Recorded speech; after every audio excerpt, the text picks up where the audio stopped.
आम्हा हरीच्या दासा पाही भय नाही त्रैलोकी देव उभा मागे पुढे उगवी कोडे संकट असो तुका म्हणे असो सुखे गाऊ मुखे विठ्ठल देव उभा मागे पुढे उगवी कोडे संकट महायोग पीठे तटे भीमरथ्यम वरम पुंडलीकाय धातुन मुनीन्द्रैः समागत्य तिष्ठं तमानन्दकन्दं परब्रह्मलिङ्गं भजे पाण्डुरङ्गं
देव उभा मागे पुढे उगवी कोडे संकट जैसा केला तैसा होय धावे सवे धरोनी देव उभा मागे पुढे उगवी कोडे संकट तुका म्हणे असो सुखे गाऊ मुखे विठोबा देव उभा मागे पुढे उगवी कोडे संकट.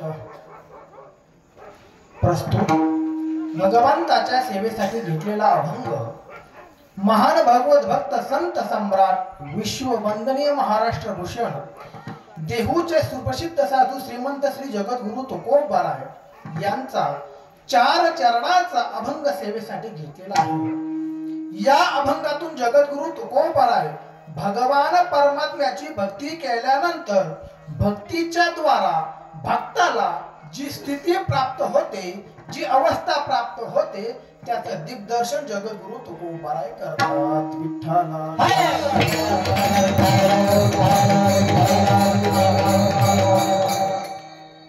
अखिल कोट ब्रह्मांड नायक करतुम अकर्तुम अन्यथा करतुम पंढरीधीश भगवान परमात्म्याच्या असील कृपेने थोर साधू संतांच्या कृपा आशीर्वादाने परम पूजनीय गुरुवर्य महंत आपल्या सर्वांचं श्रद्धास्थान श्री गुरु भास्कर गिरजी महाराज यांच्या आशीर्वादाने परम पूजनीय गुरुवर्य वैकुंठवासी की ज्यांच्या हाताला धरून आपण परमार्थ शिकलो, आपल्या प्रत्येकाच्या हृदयामध्ये ज्यांचं स्थान आहे, आपले सर्वांचे गुरुवर्य कृष्णदेव बाबा काळे यांच्या कृपा आशीर्वादाने परम पूजनीय गुरुवर्य नवनाथ बाबा यांच्याही कृपा आशीर्वादाने चालत आलेला हा अखंड हरिनाम सप्ताह परम पूजनीय गुरुवर्य ज्यांचं सेवानिष्ठ आणि साधूच्या संगतीमध्ये जीवन जात आहे, साधूच्या सहवासामध्ये त्यांचं जीवन जात आहे. आपल्याच गावातले, आपल्याच परिसरातले असणारे वयोवृद्ध ज्ञानवृद्ध असणारे आमचे गणपत महाराज, तेही अण्णा, आम्ही सर्व विद्यार्थी त्यांना अण्णा म्हणतो. दिन राहण्याचं ठिकाण त्यांचं देवगड आहे, साधूच्या सहवासामध्ये आहे आणि पंढरपूरला देखील आपल्या दिंडीमध्ये असतात. त्यांचं श्रवण करायला भेटतं आपल्याला, आपलं सर्वांचं भाग्य आहे. त्यांच्या योग्य कुशल मार्गदर्शनाने परम पूजनीय भागवताचार्य कृष्ण महाराज जगदाळे यांच्याही मार्गदर्शनाने आणि आपल्या भागाचं भूषण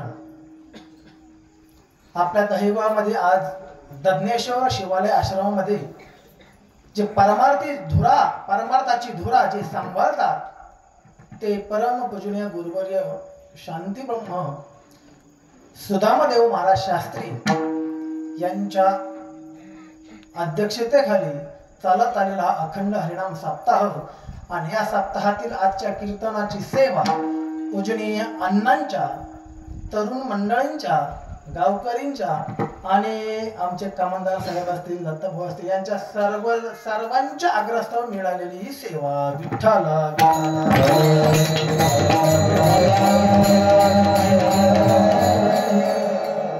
कीर्तन करायचं म्हणजे एकट्याचा खेळ नाही, है की नाही? म्हणून मेळ जमविला म्हणजे एकट्याचा कीर्तन करणं म्हणजे एकट्याचं काम नाही. कीर्तन करणं म्हणजे कीर्तनाचं नियोजन करणं म्हणजे मंडप आला, माईक आला, टाळकरी आले, टाळ आले, पखवाज आला, पेटी आली, विणा आला, हे सर्व या ठिकाणी उपस्थित आहेत. रोज आपल्याला ज्यांचं सुमधुर आवाजामधून आपण गायन श्रवण करतात, आमचे परम पूजनीय गायनाचार्य संगीत अलंकार निलेशजी महाराज नेहवल गुरुजी, त्यानंतर आमचे युवा कीर्तनकार हरिभक्त पारायण अशोकजी महाराज पारखे, त्यानंतर हरिभक्त पारायण आमचे गुरुबंधू मृदंगाचार्य गायनाचार्य हरी महाराज बारवकर ढोरसडेकर तेही या ठिकाणी उपस्थित आहेत. त्यानंतर मृदंगावरची ज्यांची सेवा आहे, आपल्या जवळ खामगाव गाव आहे, पण बाबांची सेवा ज्यांनी केली, त्यानंतर नवनाथ बाबांची सेवा ज्यांनी केली आणि आता सुदाम बाबाची सेवा करतात आमचे गुरुबंधू असणारे वैभव महाराज, पेटीवर असणारे आमचे अभिषेक महाराज हा लाईव्ह करतात. समर्थ महाराज या ठिकाणी समोर आहेत. त्यानंतर आमचे मरकड मामा बाळू मामा त्या ठिकाणी सुंदरसं त्यांचं गायन आहे. त्यानंतर आमचे हरिभक्त पारायण रोहित महाराज तेही या ठिकाणी आहेत. चौकदार आहेत, विनेकरी आहेत, समस्त ग्रामस्थ मंडळी आहेत. सगळ्यांच्या चरणावरती नतमस्तक होतो. माता माऊली आहे, कारण माता माऊली उपवास आहे आणि उपवास या ठिकाणी त्यांचा व्रत आहे, सुंदरसं त्यांचा अनुष्ठान आहे.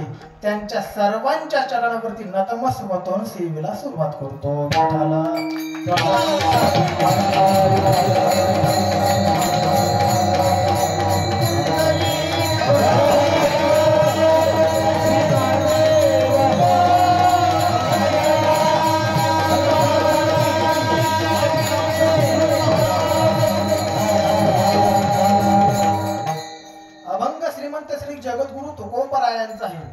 या अभंगातून जगद्गुरु तुकोबराय भगवान परमात्म्याची भक्ती केल्यानंतर भक्ताला जी अवस्था प्राप्त होते त्याचं वर्णन जगद्गुरु तुकोबराय करतात. आता भगवान परमात्म्याची भक्ती करण्यासाठी प्रथम हा नरदेह मिळणं अत्यंत महत्वाचं आहे. कारण या जगामध्ये, या मृत्यू लोकामध्ये आपल्याला हा नरदेह सहजासहजी मिळत नाहीये. आपल्याला किती 84 लक्ष योनी फिरावं लागतं. मग 84 लक्ष योनी फिरल्याच्या नंतर मग आपल्याला हा मानव देह मिळतो. आता 84 लक्ष म्हणजे की कोणती कोणती योनी भेटते. गाढवाची योनी भेटली, जर गाढवाची जर योनी भेटली तर त्या गाढवाला सारखे कायम ओझे व्हावं लागतात, मुकांड्यावरती जावं लागतं, म्हणजे कायम गाढवाच्या अंगावरती ओझेच असतात. मग ती जर योनी भेटली आपल्याला, त्या योनीतही जर आपण पुढच्या योनीमध्ये गेलो, माशाची योनी भेटली, माशाची जर योनी भेटली तर आपण पाण्यामध्ये राहतो. मगर आहे, मगराची जर योनी भेटली तर आपण पाण्यामध्ये असतो. त्यानंतर जर बैलाची योनी भेटली तर आपण बैलासारखे काम करीत राहू. घोड्याची जर योनी भेटली तर घोड्यासारखं आपण काम करत राहू, पळत राहू. नवे तर घोड्याचं जर आपल्याला नरदेह मिळाला, जर आपण घोड्याचा नरदेह मिळाल्यानंतर जर माऊलीच्या सोहळ्यामध्ये जर तो नरदेह मिळाला असेल तर मला वाटतं अत्यंत भाग्याची गोष्ट असेल. अहो, माऊलीच्या रस्त्याने जात असताना घोड्याच्या पाया किती लोक पडतात, म्हणजे त्या घोड्याच्या कपाळावरचं कातडवरचं चामडं म्हणजे केस राहत नाही. एवढे लोक, एवढ्या लेडीज बाया माणसं त्या घोड्याच्या पाय पडतात. घरी घोड्याच्या पाय पडत नाही, पण रस्त्याने त्या देवाच्या घोड्याच्या पाय एवढं पडतात, त्याच्या कपाळाला केस राहत नाही. आणि ते योनी जर भेटली आपल्याला, डासाची योनी, असे अनेक योनी भेटत नंतर 84 लक्ष योनी मिळत गेल्यानंतर मग आपल्याला हा मानव देह मिळतो. आणि मग मानव देह मिळाल्यानंतर जर आपण भगवंताची सेवा नाही केली, जर आपण भगवंताची भजन नाही केलं, ज्या भगवंताने आपल्याला नरदेह दिलेला आहे, आपण हातामध्ये घड्याळ घालतो आणि हातामध्ये घड्याळ घातल्यानंतर जर नवीन घड्याळ असेल, जास्त पैशाचं घड्याळ असेल तर लोकांना आपण भाई मागे सारून लोकांना घड्याळ कोणत्या तरी दाखवतो. लोकांना आपण घड्याळ बोटामध्ये जर अंगठी घातली तर आपण लोकांना सांगतो इड या ठिकाणी वाढ, त्या ठिकाणी वाढ, म्हणजे आपण लोकांना दाखण्यासाठी प्रयत्न करतो. हातामध्ये सोनं जर घातलं तर लोकांना दाखण्यासाठी आपण प्रयत्न करतो. ते सोनं किती महाग असेल, 1 लाखाचं जर सोनं घातलं आपण हातामध्ये तर लोकांना दाखवण्याचा प्रयत्न करतो. पण जो हात ज्या भगवंताने दिलेला आहे, जे बोट ज्या भगवंताने दिलेला आहे, त्या भगवंताचा आपण कधी विचार करतो का? त्या भगवंताची आपण कधी सेवा करतो का? ज्या भगवंताने हे नरदेह दिलेला आहे, हा नरदेह दिलेला आहे भगवंताची भक्ती करण्यासाठी, भगवंताचं भजन करण्यासाठी.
भगवंताने आपल्याला नरदेह दिलेला आहे भजन करण्यासाठी.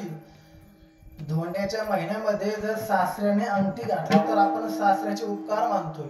आता आलाच धोंडा आहे की नाही. सासऱ्याच्या अंगठी घातली तर सासऱ्याचे आपण उपकार मानतो.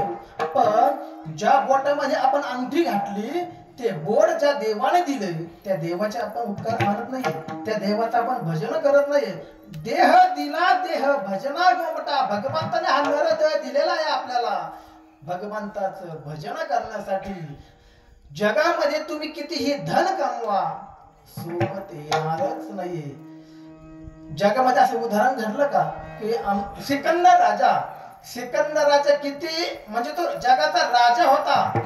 पण ज्या वेळेला तो गतला म्हणजे तो त्याच्या अंतःकरणातून प्राण निघून गेला, तो मरण पावला. त्याला असं त्रिडीवरती ठेवलेलं आहे आणि त्याची अंतयात्रा निघाली. पण ज्यावेळेस त्याची अंतयात्रा निघाली ना त्यावेळेस त्याचे पूर्ण शरीर बांधलं होतं. पण त्याचे हात आहे ना, हात आपण इतर मण्याचे आपण असे समोर ठेवतो पण त्याचे हात असे खाली होते.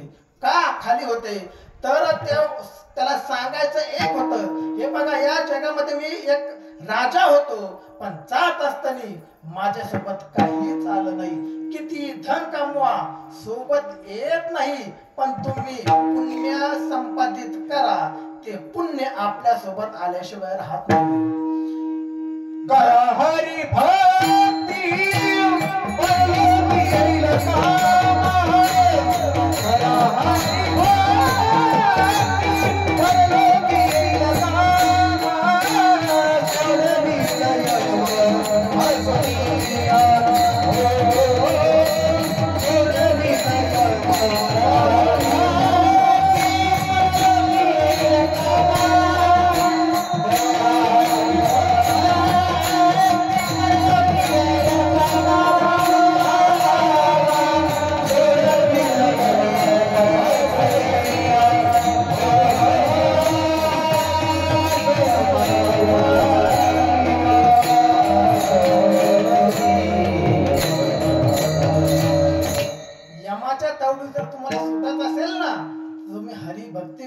भगवंताचं भजन करा.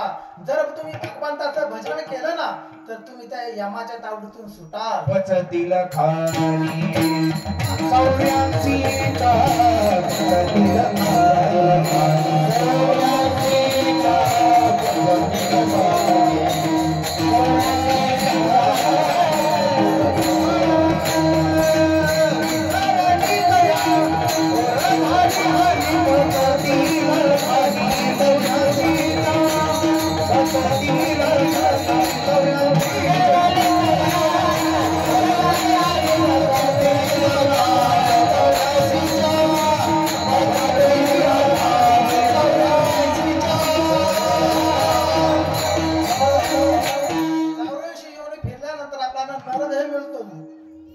याच्यातूनही सुटायचं असेल आपल्याला तर भगवंताचं भजन करणं अत्यंत महत्वाचं आहे.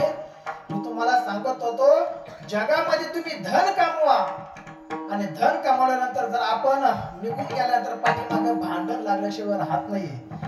पाठीमागे त्या धनामध्ये भागीदारी आहे, धनामध्ये वाटेकरी आहेत. पण तुम्ही पुण्य संपादित करा, त्या पुण्यामध्ये वाटेकरी नाही. ते साठवण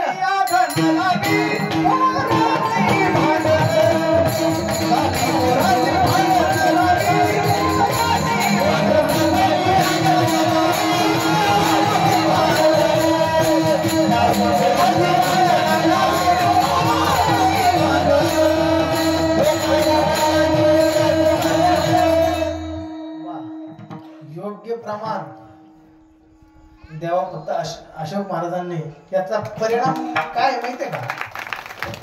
सध्या त्यांची संगत कोणाची असेल तर पूजनीय शास्त्री महाराजांची संगत आहे. कारण संगत संतान की करलो जीवन का सार्थक कच करो. तुम्ही संतांच्या संगतीमध्ये जर तुम्ही जीवन जगलात ना तर तुमचं भलं झाल्याशिवाय राहणार नाही. योग्य प्रमाण जगत महाराजांनी दिलंय. हा धन तुम्ही साठवलं म्हणजे तुम्ही पैसा धन दौलत हे कमावलं पण पोराचं भांडण लावणार आहे.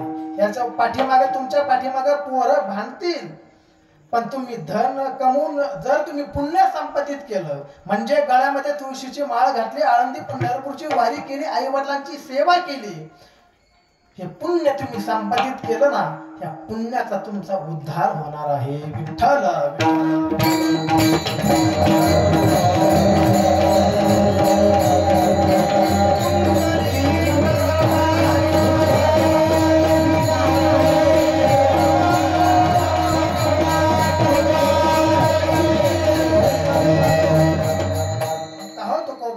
आम्ही देवाची भक्ती करतो, आम्हाला नरद मिळालेला आहे, आम्हीही भक्ती करतो, तुम्हीही भक्ती करता.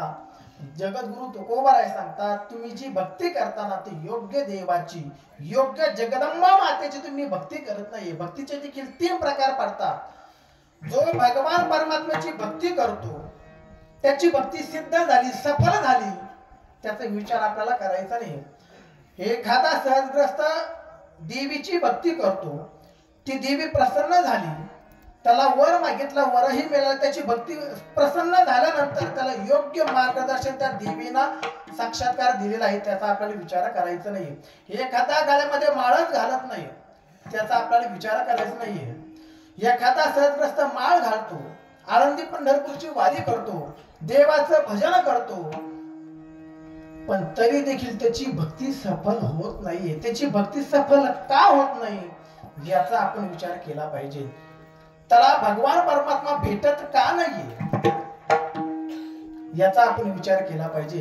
जसं एखादी नदी आहे, त्या नदीतून पाणी वाहतंय, आता तर सगळीकडेच पाणी आहे, आता नदीलाच काय तर घरात पाणी आलंय. मेघराजाने काय यावर्षी काय केलं काय माहित नाही, त्याची ही चूक नाही, माणसंच महाराज नियमात राहत नाही. बरोबर नाही? अहो माणसं ही नियमात राहत नाहीये. आईला आई म्हणत नाही, वडिलाला वडील म्हणत नाही. भाई या जगामध्ये खूप आता ऐकण्यासारखं, आत्ताच एक 2 दिवसाची घटना आहे. जगामध्ये आंतरविवाह होतो हे माहिती होतं, पण मुलीसोबत विवाह करावा ही घटना आपल्या कानावर ऐकायला येते. म्हणजे काय एक जवळचं उदाहरण आहे. मुलीसोबत आपल्या पोटच्या गोळ्यासोबत विवाह करावा. आपण जर संस्कृती सोडली तर तो निसर्ग का सोडणार नाही? म्हणून तर त्याचा कोप होतो, त्याचं कारणच ती आहे. आपण विठ्ठल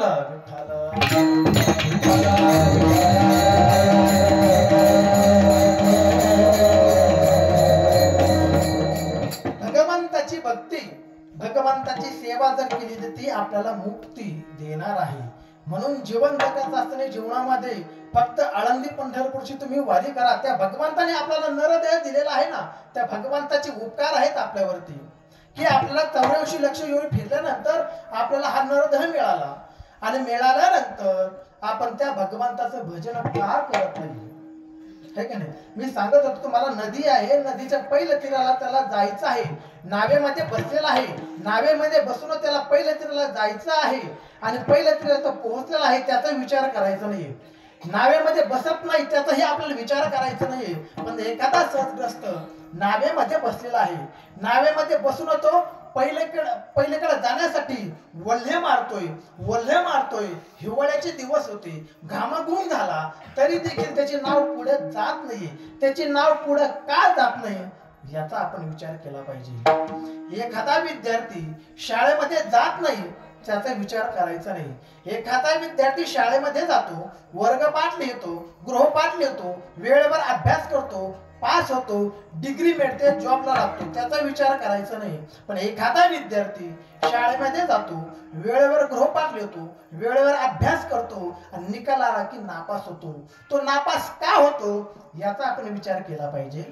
ती नदीच्या पहिल्या तीराला त्याला जायचं आहे, नावेमध्ये बसलेला आहे, वल्हे मारतोय, पण तरी नाव पुढे का जात नाही याचा आपण विचार केला पाहिजे. एखादा सहजग्रस्त भगवंताची भक्ती करतोय, गळ्यामध्ये तुळशीची माळ घालतो, तरी त्याची भक्ती सफल का होत नाही याचा आपण विचार केला पाहिजे.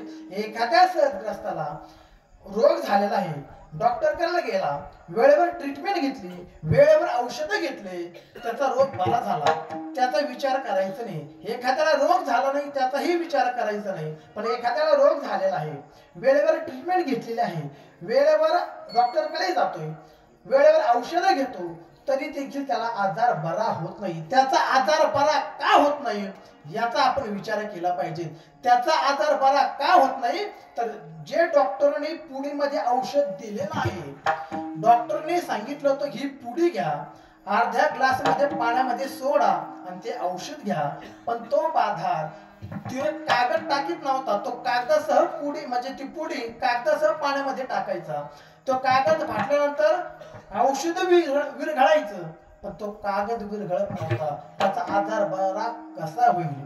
तो विद्यार्थी नापास का होतो तर तो योग्य ते उत्तर लिहित नाहीये. इंग्लिशच्या पेपरला जर हिंदीचा अभ्यास करून गेला आणि मराठीचं जर उत्तर लिहिलं तर तो विद्यार्थी पास कसा होईल?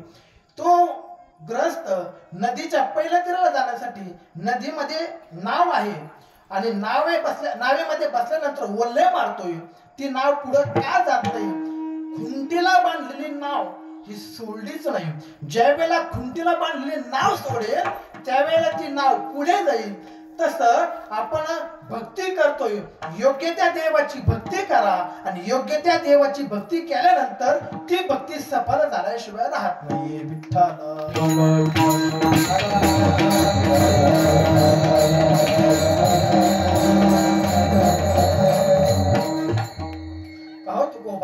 आम्ही देवाची भक्ती करतोय, तुम्हीही देवाची भक्ती करता. मग तुम्ही ज्या देवाची भक्ती करताना तो देव कसा आहे किंवा त्या देवाची भक्ती केल्यानंतर तो आमच्या जीवनामध्ये काय करील, आमच्यासाठी तो काय करू शकतो?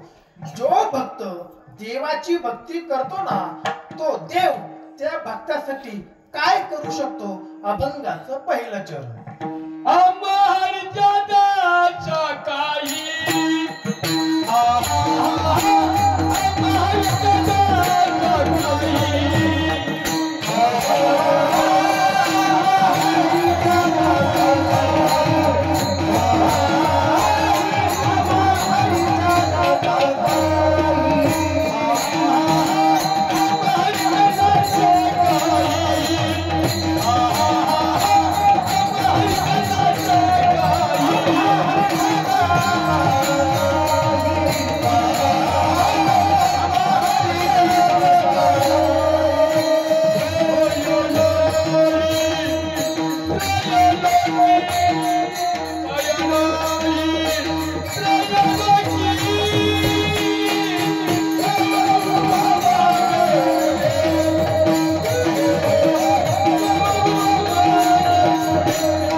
योग्य त्या देवाचं तर आपण दास झालो. आम्हा हरीच्या दासा काय म्हणजे दास होणं काय, भक्ती करणं काय म्हणजे आम्ही योग्य त्या देवाची भक्ती केली, योग्य त्या देवाचं तर आम्ही दास झालो, तर तो देव आम्हा हरीच्या दासा काही आम्हाला कोणत्याही प्रकारचं भय राहणार नाही. ज्या वेळेला छत्रपती शिवाजी महाराज जगद्गुरु तुकोबरायांच्या कीर्तनासाठी जात असायचे, जगद्गुरु तुकोबरायांच्या कीर्तनाला जात असायचे, पण एक दिवसचा प्रसंग आहे. छत्रपती शिवाजी महाराज समोर जगद्गुरु तुकोबरायांच्या कीर्तनासाठी समोर बसलेले आहेत, कीर्तन श्रवण करत आहेत. जगद्गुरु तुकोबराय कीर्तन करत आहेत, टाळकरी टाळ वाजवत आहेत, मृदंग वाले मृदंग वाजवत आहे, कीर्तनाच्या रंगामध्ये आलेला आहे. आणि तेवढं मध्ये दिहू गावामध्ये यवनाचं सैन्य त्या ठिकाणी प्रवेश केलेला आहे. दिहू गावामध्ये यवनाचं सैन्य आलेलं आहे आणि यवनाचं सैन्य आल्यानंतर गावामध्ये येऊन पाहतात छत्रपती शिवाजी महाराज पुढे, छत्रपती शिवाजी महाराज पुढे पाहतात. त्यांना माहिती पडलं की मंदिरामध्ये जगद्गुरु तुकोबरायचं कीर्तन चालू आहे आणि त्या ठिकाणी छत्रपती शिवाजी महाराज जगद्गुरु तुकोबरांचे कीर्तनासाठी गेलेले आहेत, समोर बसलेले आहेत. मंदिरासमोर ते सैन्य आलेलं आहे आणि मंदिरासमोर आल्यानंतर पूर्ण मंदिराला येढा त्या सैन्याने घातलेला आहे आणि आता कीर्तन संपायची वाट पाहतात. ते जवळजवळ येऊ लागलेले आहेत. कीर्तन संपणार तेवढ्यामध्ये त्या सैन्याने एकदम आतमध्ये मंदिरामध्ये आलेत आणि आल्यानंतर आता छत्रपती शिवाजी महाराजांना पकडायचंय. आता छत्रपती शिवाजी महाराजांना पकडणार तेवढ्यामध्ये कोणला पकडावं त्यांना पंचायत झाली. कारण जे विनेकरी विनवा वाजवत होते ते त्यांना छत्रपती शिवाजी महाराज दिसत होते. जे मृदंगवाले मृदंग वाजवत होते ते त्यांना छत्रपती शिवाजी महाराज दिसत होते. जे 14 टाळकरी टाळ वाजवत होते ते त्यांना छत्रपती शिवाजी महाराज दिसत होते.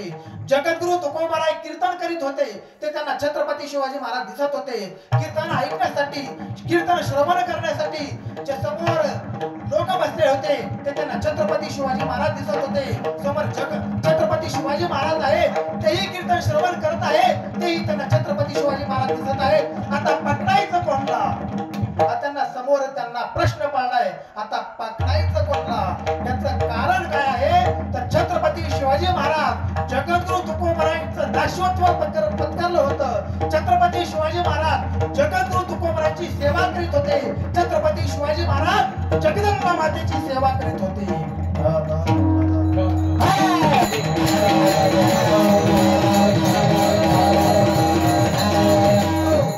छत्रपती शिवाजी महाराज जगदंबा मातेची सेवा करीत होते.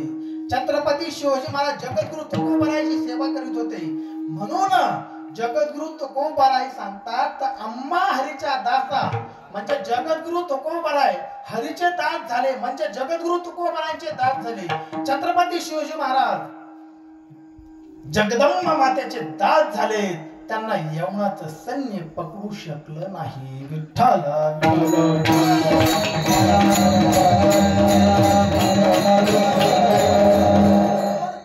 जगद्गुरु तुकोबराय म्हणतात की भगवंताने आपल्याला नरदेह दिलेला आहे तर देवाची उपकार आहेत. स्वर्गामध्ये जे देव आहेत ना त्यांची इच्छा होती स्वर्गीची अमर इच्छता ती देवा लोकी बाबा जन्मा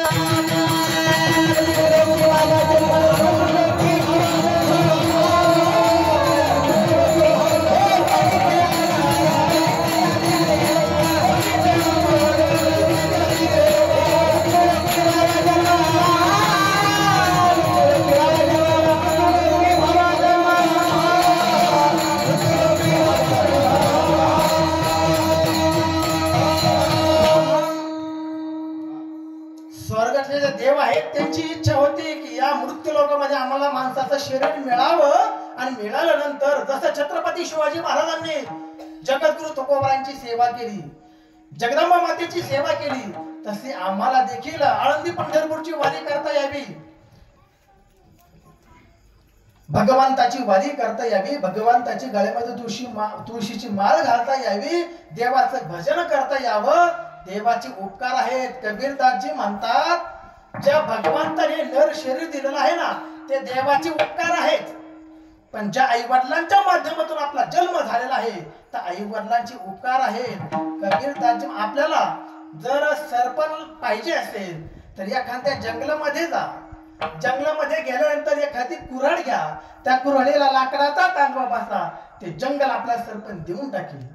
आपल्याला भूक लागली असेल जंगलामध्ये जा, आंब्याचं झाड पहा, आंब्याच्या झाडाखाली एखादा दगड घ्या, त्या आंब्याला फेकून मारा, तो आंबा आपल्याला फळ देऊन टाकेल. कबीरदासजी म्हणतात अरे जब तो पैदा हुआ तो पलंग था लकड़ी का. जुन्या काळची गोष्ट आहे. ज्यावेळेस आपला जन्म होतो त्यावेळेस खाट पलंग कशाचा होता? जुन्या काळची गोष्ट तर लाकडाचा होता. अरे जब तू पैदा हुआ तो पलंग था लकड़ी का, माता जी ने तुझे सुलाया ओ पालना भी था लकड़ी का, पिताजी ने तुझे चलना सिखाया वो चलना गाड़ी भी थी लकड़ी की, मास्टर जी ने तुझे डर दिखलाया वो डंडा भी था लकड़ी का, जब तेरी शादी हुई थी तब बैल गाडी भी थी लकड़ी की. आता जुन्या काळामध्ये वारणाचं घेऊन जर जायचं असेल तर बैलगाडी होती है ना. अरे जब तेरी शादी हुई थी तब बैलगाड़ी भी थी लकड़ी की, ससुर जी ने तुझे पूंझाओ पाट भी था लकड़ी का, गई जवानी आया बुढ़ापा ओ सहारा भी था लकड़ी का, चितार चाकर तुझे सुलाया, चितार चाकर तुझे सुलाया ओ ढेर भी था लकडी का. जन्म झाल्यापासून मरेपर्यंत जर लाकडाचे आपल्यावरती उपकार असेल, त्या भगवंताचे आपल्यावरती उपकार नसेल का? त्या देवाचे आपल्यावरती उपकार नसेल का? ज्या आई वडिलांच्या माध्यमातून जन्म झाला त्या आई वडिलांचे आपल्यावरती उपकार नसेल का? म्हणून जगद्गुरु तुकोबाराय म्हणतात देवाचे उपकार आहेत आपल्यावरती की आपल्याला नर शरीर दिलेलं आहे आणि आम्हाला भक्ती करता येते.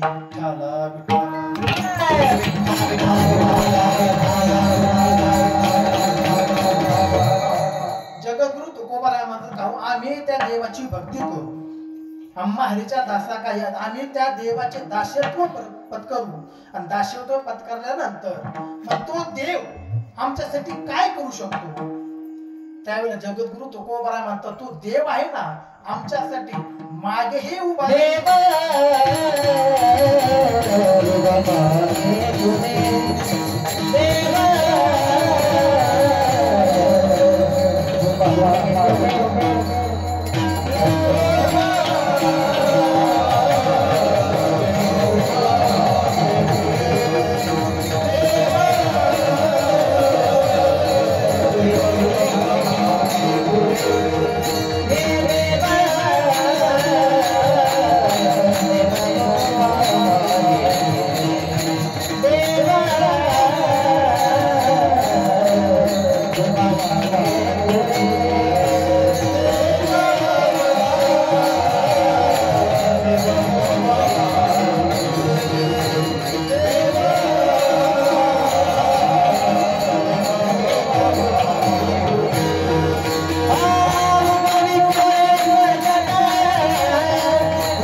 पत्करल्यानंतर तो देव आमच्यासाठी मागे पुढे उभा राहतो.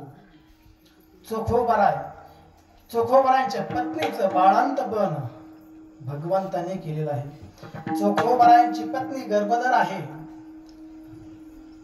प्रसूतीचे आता त्या महिना 2 महिन्यामध्ये होणार आहे आणि चोखोबारायांची पत्नी त्यांच्या मालकाला सांगते की महाराज माझे आता बाळंतपण होणार आहे, बाळंतपण करण्यासाठी तुमच्या बहिणीला बोलून घेऊन या कारण या ठिकाणी कोणतरी लागेल.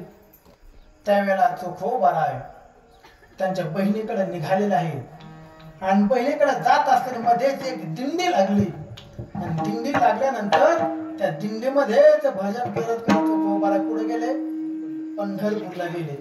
पंढरपूरला गेले पाठीमाग त्यांची पत्नी बाळंतनही झाली पण बाळंतीण होत असताना त्यांच्याकडे त्यांचं बहिणीचं रूप घेऊन त्या ठिकाणी भगवान परमात्मा आले. पूर्ण बाळंतपण, बाळाचे कपडे, बाळंत पूर्ण काही सेवा आहे ना, बाळंतीची जी सेवा आहे ते पूर्ण देवाने केली. कोणाचं रूप धारण केलं होतं? देवाचे बहीण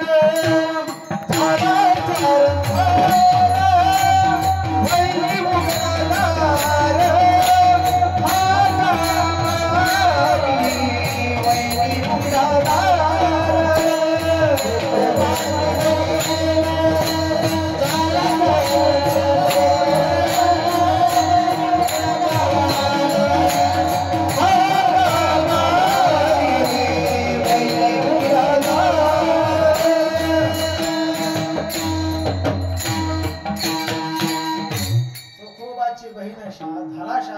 वैरी मुक्ताधार आणि पूर्ण बाळंतपण झाल्यानंतर महिना 2 महिने निघून गेले आणि चोखोबा परत आले आणि आल्यानंतर म्हणजे घराजवळ आले आणि तेवढ्यामध्ये त्यांची पत्नी सांगते की आता तुम्ही काय करा. जी त्यांची बहीण होती त्या बहिणीला सांगते की आता भरपूर दिवस झाले तुमचे मालक तिकडे वाट पाहत असेल, तुम्ही जा, येते ना आता आमचे मालक. आणि तेवढ्यामध्ये नाही घरी आल्यानंतर चोखोबा राहायला सांगतात त्यांची पत्नी तुमच्या बहिणीला काहीतरी चोळी बांगडी घेऊन या. आणि चोळी बांगडी आणण्यासाठी चोखोबाराय गावामध्ये गेले. तेवढ्यामध्ये या ठिकाणी त्यांची बहिणीची भगवंताने रूप धारण केलं होतं. ते रूप सोडून दिलं आणि परत विटेवरती जाऊन उभा राहिले आणि परत आल्यानंतर पाहतात तर त्या ठिकाणी बहीण नाही. त्यावेळेला चोखोबाई रडायला लागले, अरे माझ्या पत्नीचं बाळांतपण कोणी केलंय? तर साक्षात देवानं केलंय. देव उभा मागे पुढे म्हणजे भगवान परमात्म्याची भक्ती केल्यानंतर तो भगवान परमात्मा आपल्यासाठी माग आणि पुढे मागे पुढे उभा मागे पुढे उभा मागे पुढे उभा रायचा भारी मागे पुढे उभा मागे पुढे उभा मागे पुढे उभा रायचा भारी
गायन करणं ही सोपी गोष्ट नाही.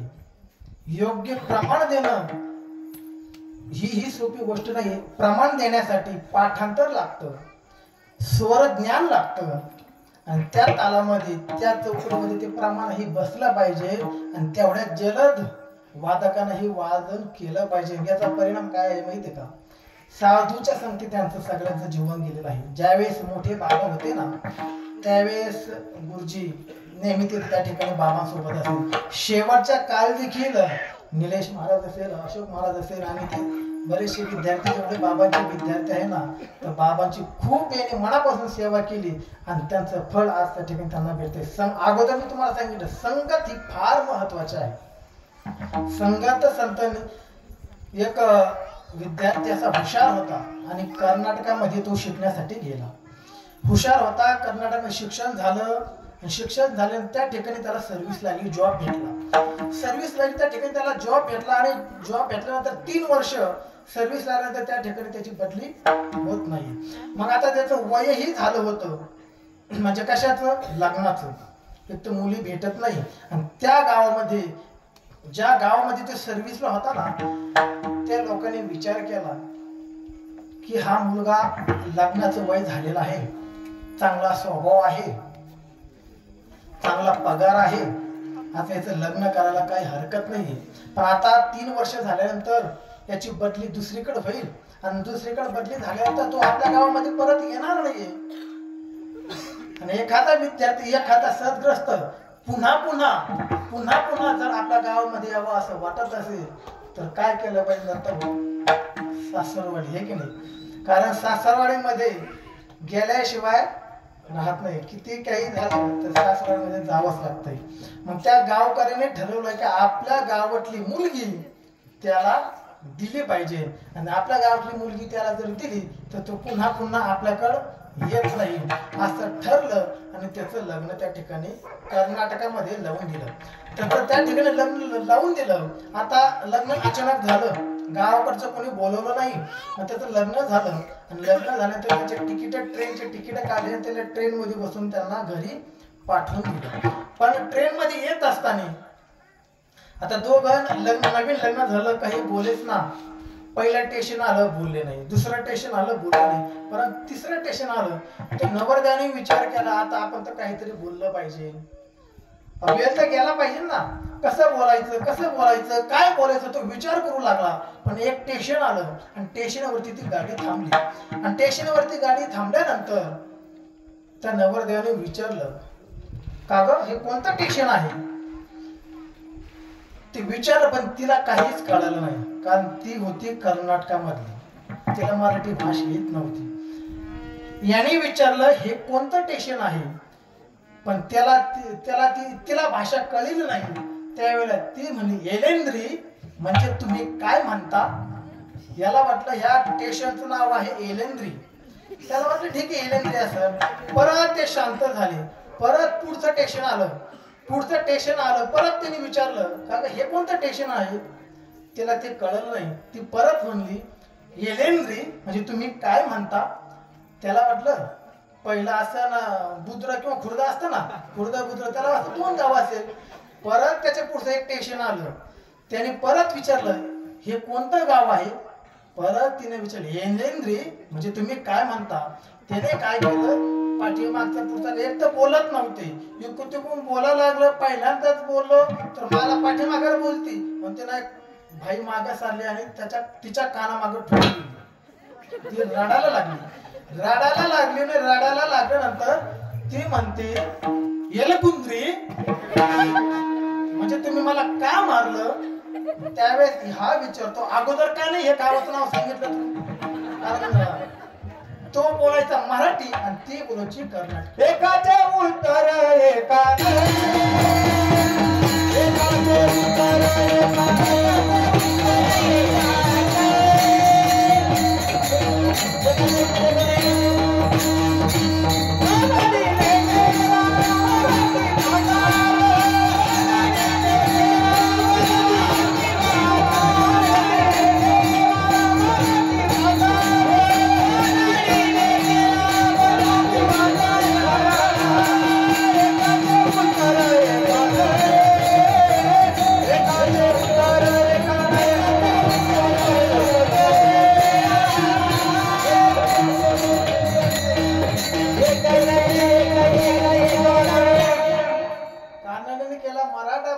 म्हणजे हा काय बोलतो तिला कळेना, ती काय बोलते याला कळेना.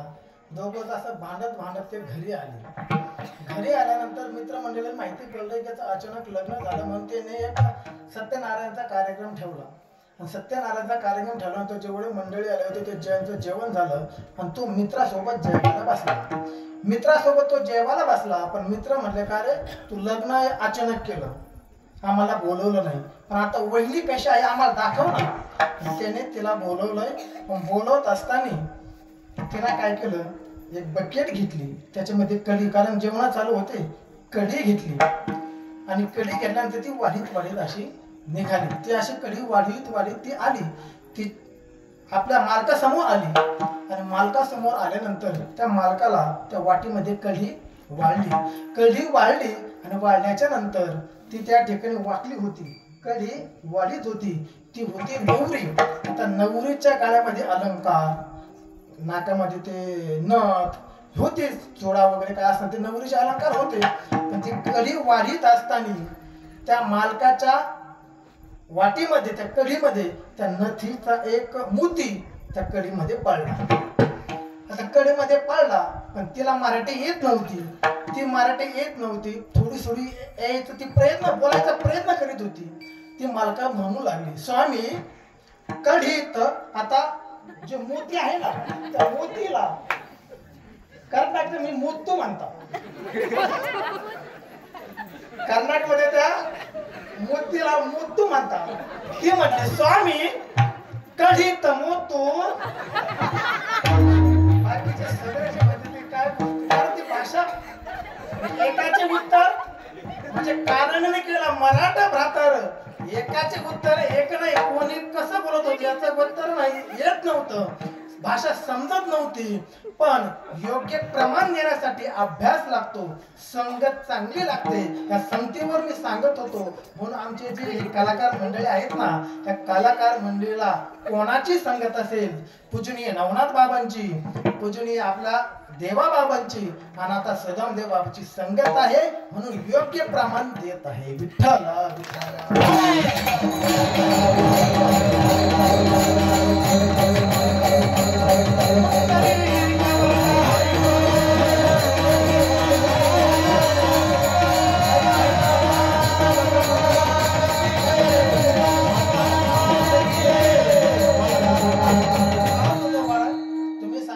योग्य त्या देवाचं भजन करा, दास्यत्व करा. म्हणजे आम्ही देवाचं भजन करलो, देव उभा मागे पुढे. देव भजन केल्यानंतर तो आमच्या मागेही उभा राहिला आणि पुढेही उभा राहिला. मागे चोख उभा राहायचं उदाहरण मी सांगितलं, पाठीमागे तो राहिला आणि पुढे कोणासाठी राहिला तर पुढेही तो आपल्या भक्तासाठी वाटते ते काम तो करतोय. ज्या वेळेला जगद्गुरु तुकोबाराय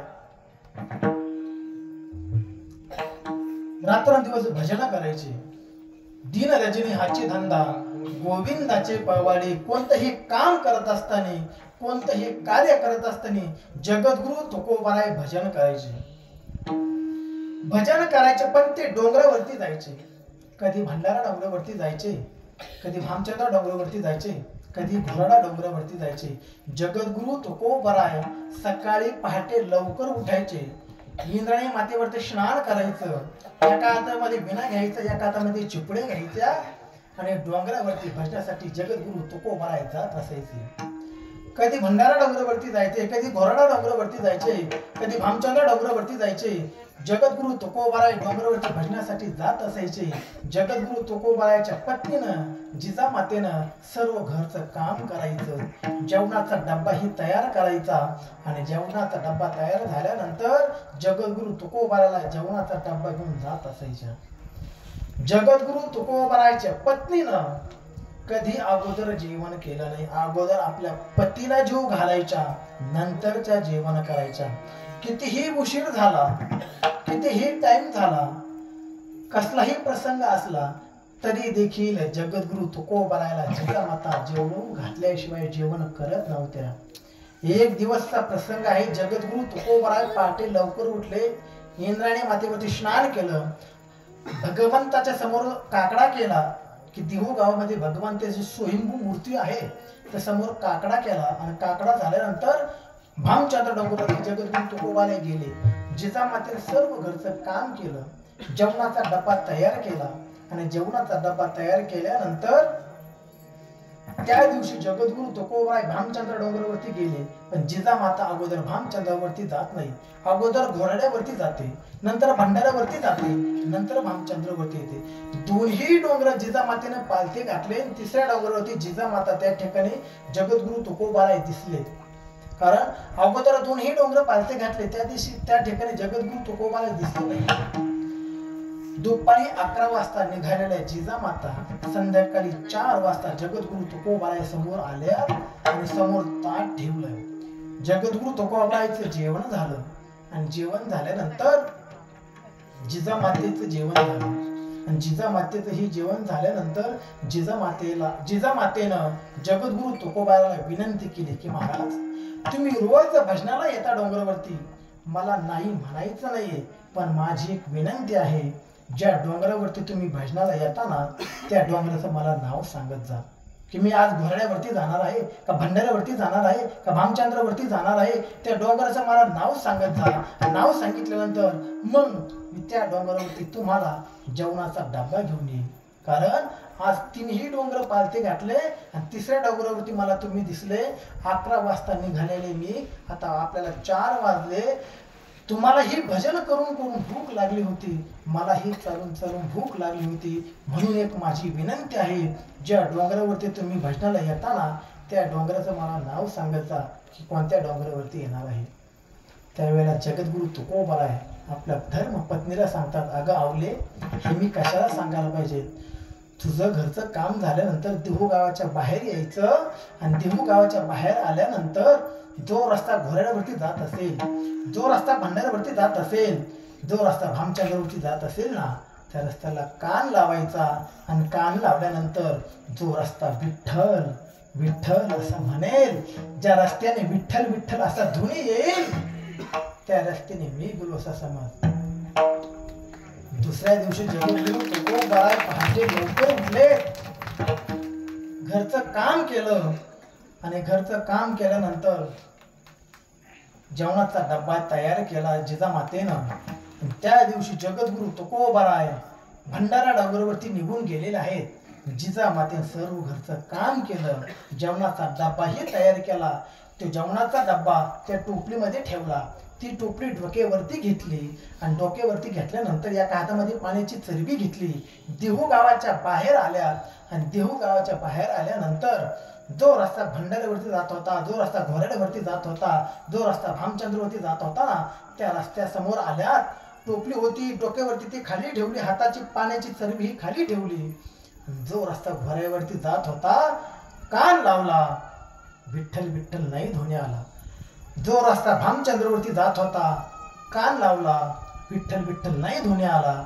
पण जो रस्ता भंडाऱ्यावरती जात होता, त्या रस्त्याला कान लावला आणि विठ्ठल विठ्ठल असा ध्वनी आला.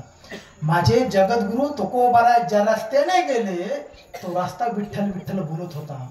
माझ्या जनाबाईच्या गौऱ्या विठ्ठल विठ्ठल बोलत होत्या.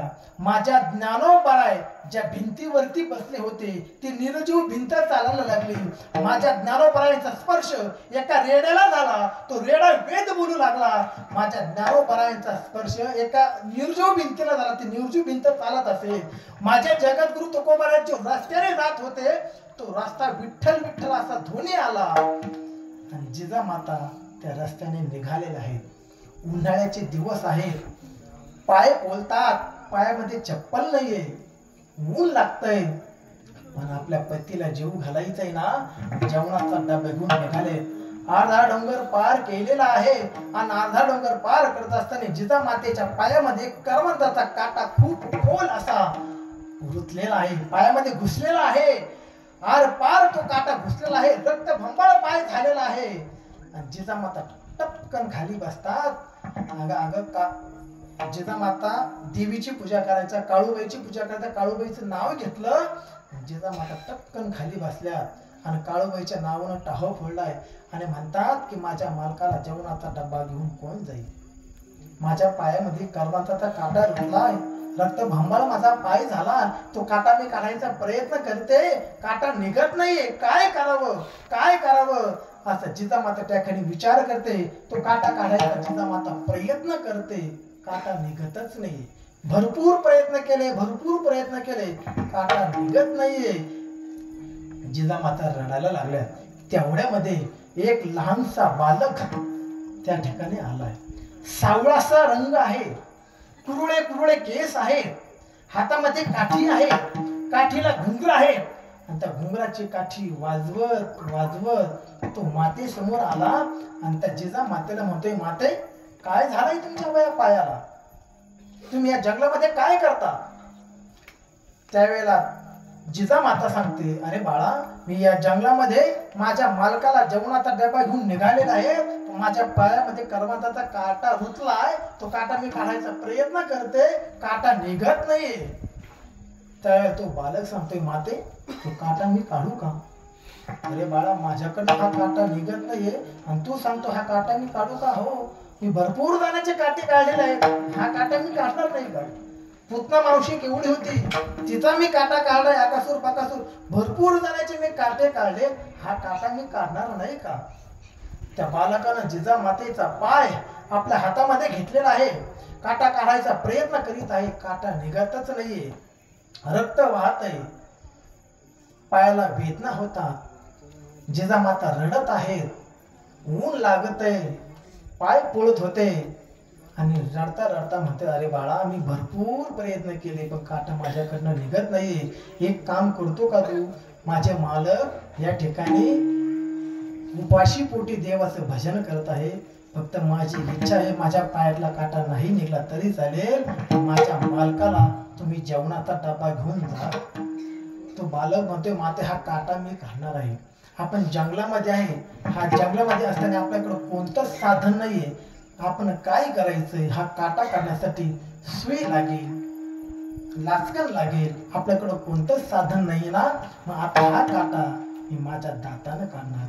त्या बालकानं स्वतःच्या दातानं तो पायातला काटा काढला, रक्त येत होतं, खांद्यावरची जी कांबळी होती ती चिंधी त्या फाळलेली आहे आणि पायाला बांधली. जिजामातेला सांगितले, तुम्ही आता तुमच्या मालकाला जेवणाचा डब्बा घेऊन जा, फक्त थाप द्या. काय होतंय, शब्द आम्ही रंगायचा प्रयत्न करतोय आणि ते आवाज असा फक्त थाप दिली मग रुसवा काढला की बस झालं.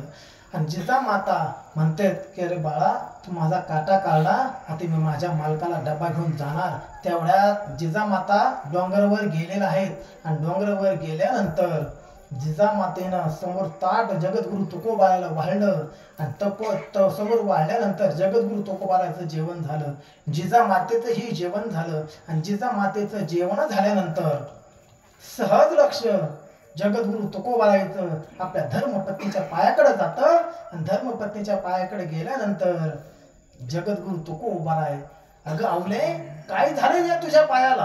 कारण जगद्गुरु तुकोबारायची चिंधी कोणाची आहे ही ओळखली होती. त्यावेळेला जिजामाता सांगते, तुम्ही मला काल सांगितलं होतं जो रस्ता विठ्ठल विठ्ठल म्हणेल त्या रस्त्याने मी आले आणि येत असताना माझ्या पायामध्ये कर्माचा काटा रुतला, तो काटा मी काढायचा प्रयत्न करीत होते, काटा निघत नव्हता. तेवढ्यामध्ये एक लहानसा बालक आला, त्याच्या खांद्यावरची जी कांबळी होती ना ती कांबळी त्या बालकाची आहे. त्यावेळेला जगद्गुरु तुकोबाला रडायला लागले, अगं आवले तू किती भाग्यवान आहेस, त्या भगवंताच्या भेटीसाठी मी रात्रदिवस भजन करतो, तो भगवान परमात्मा मला नाही भेटला पण तुझ्या पायातला काटा त्या भगवंताने काढलाय. देव उभा मागे पुढे विठोबा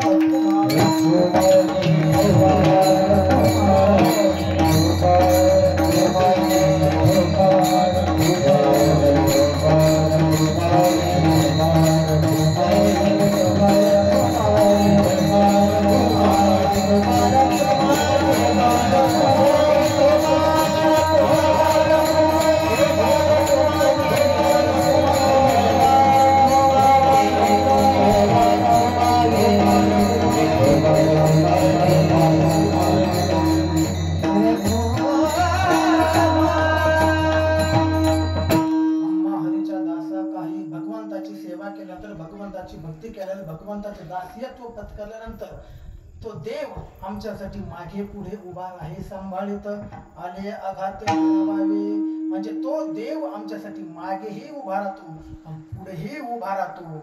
अम्मा हरीच्या दासा काही भय नाही त्रैलोकी, देव उभा मागे पुढे उगवी कोडे संकट, कोणतंही संकट जरी आलं त्याचं निवारण तो भगवान परमात्मा करतो आणि आमच्यासाठी अजून काय काम करतो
पाहिजे तसा होतो, तो भगवान परमात्मा आम्हाला जसा पाहिजे तसा होतो, पण केव्हा त्याचे दात झाल्यानंतर. तो आमच्या मागे पुढे उभा राहतो, पण केव्हा त्याचं दात झाल्यानंतर. मग त्याचं दास व्हायचं म्हणजे काय व्हायचं, त्याचं दास व्हायचं म्हणजे काय व्हायचं, त्याचं भजन करायचं. किती भजन करायचं आणि कोणत्या देवाचं करायचंय, अभंगाचं शेवटचे चरण.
गाऊ मुखे विठोबा, गायचं म्हणजे त्या देवाचं, त्या विठोबाचं तुम्ही भजन करा. आणि त्या विठोबाचं जर तुम्ही भजन केलं, त्या विठोबाच्या तुम्ही दास झाले, तर परिणाम काय होईल, तो देव आमच्यासाठी मागे पुढे उभा राहील आणि आमच्यासाठी वाटेल ते काम करेल. म्हणून झालेली सेवा भगवंताच्या मी समर्पित करतो. वास्तविक पाहता 2 चरणात आपण या ठिकाणी भावार्थ पाहिलेला आहे.